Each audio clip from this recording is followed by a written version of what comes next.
एक अद्भुत सैनिक और एक पौराणिक कहानी का नायक, तुम्हारा भाई जिसे देवता मानते हैं। जब वो आएंगे, और वो जरूर आएंगे,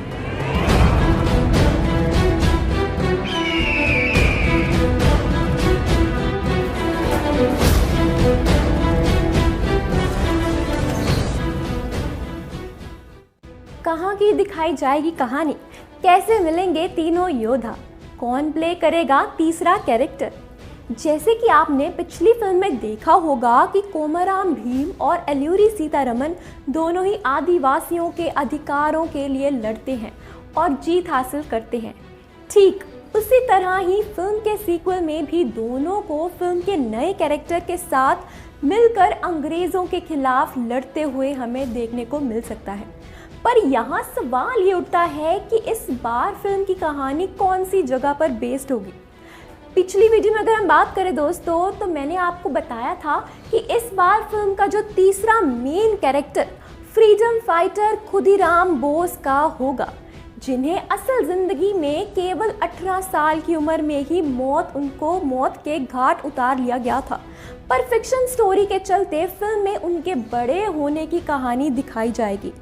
खुदीराम बोस बंगाल के मोहबानी में जन्मे थे, इसलिए फिल्म की बात करें तो कहानी भी बंगाल पर बेस्ड होगी। कहानी की अगर हम बात करें उस वक्त की है जब अंग्रेज़ों हमूकत अपनी निर्दयता पर उतार चुके थे। बंगाल के लोगों की हालत काफ़ी ज़्यादा ख़राब थी, जहाँ एक तरफ अंग्रेज़ लोगों को एक गुलाम से भी बदतर ज़िंदगी जीने के लिए मजबूर कर रहे थे, वहीं दूसरी ओर औरतों की हालात भी और भी ख़राब थी। खुदीराम बोस के पिछले कारनामों की वजह से वो अंग्रेज़ों की नज़र में बने हुए थे, पर जेल जाने के बाद खुदीराम की बहन उनको अब किसी भी तरह का काम करने के लिए मना कर देती है। अपनी बहन की कसम से बांध कर अगर हम बात करें, वो कुछ वक्त के लिए अपनी मौसी के यहाँ चले जाते हैं। एक दिन जब वो वापस अपने घर आते हैं तो रास्ते में वो कुछ ऐसा देखते हैं दोस्तों, जिससे उनके अंदर का सोया हुआ क्रांतिकारी एक बार फिर से जाग जाता है। खुदीराम बोस जब अपनी मौसी के यहाँ थे तब उन्हें कोमाराम भीम और एल्लूरी के बारे में पता चलता है। लौटने पर अपने सामने अगर हम बात करें होते हादसे को देखकर खुदीराम का खून खौल जाता है। फिर वो किसी भी तरह से कोमाराम भीम और राम से मिलने का मन बना लेते हैं।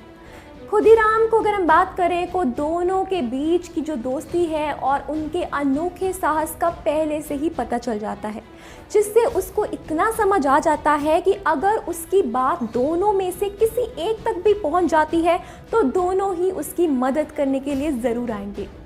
अपनी बहन की कसम से बांधे होने के कारण खुदीराम कोमाराम और एल्लूरी तक अपनी बात पहुंचाने का एक अलग तरीका निकालता है।